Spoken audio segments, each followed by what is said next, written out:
بسم الله الرحمن الرحيم.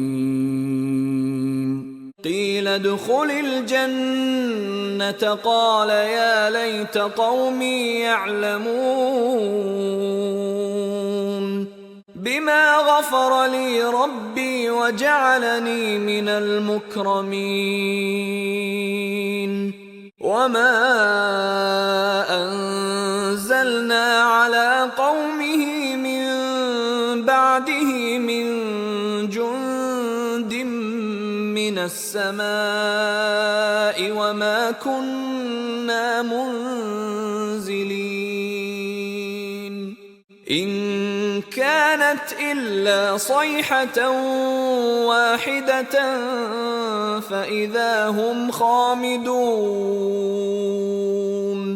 يا حسرة على العباد ما يأتيهم من رسول إلا كانوا به يستهزئون ألم يروا كم أهلكنا قبلهم من القرون أنهم إليهم لا يرجعون وإن كل لما جميع لدينا محضرون وآية لهم الأرض الميتة أحييناها وأخرجنا منها حبا فمنه يأكلون وجعلنا فيها جنات من نخيل وأعناب وفجرنا فيها من العيون ليأكلوا من ثمره وما عملته أيديهم أفلا يشكرون سبحان الذي خلق الأزواج كلها مما تنبت الأرض ومن أنفسهم ومما لا يعلمون وآية لهم الليل نسلخ منه النهار فإذا هم مظلمون والشمس تجري لمستقر لها ذلك تقدير العزيز العليم والقمر قدرناه منازل حتى عاد كالعرجون القديم لا الشمس ينبغي لها أن تدرك القمر ولا الليل سابق النهار وكل في فلك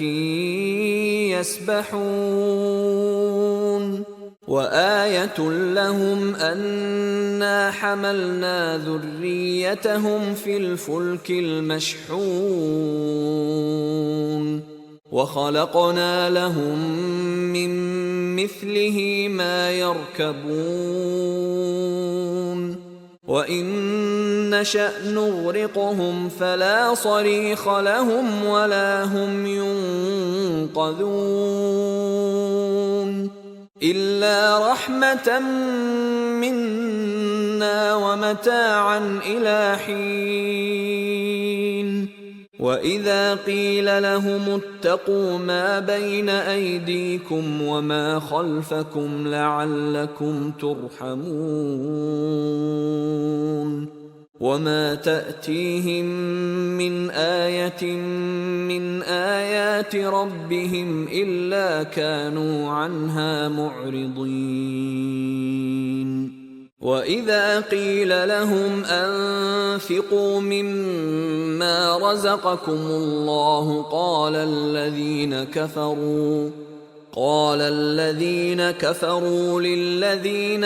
آمنوا أنطعم من لو يشاء الله أطعمه إن أنتم إلا في ضلال مبين ويقولون متى هذا الوعد إن كنتم صادقين ما ينظرون إلا صيحة واحدة تأخذهم وهم يخصمون فلا يستطيعون توصية ولا إلى أهلهم يرجعون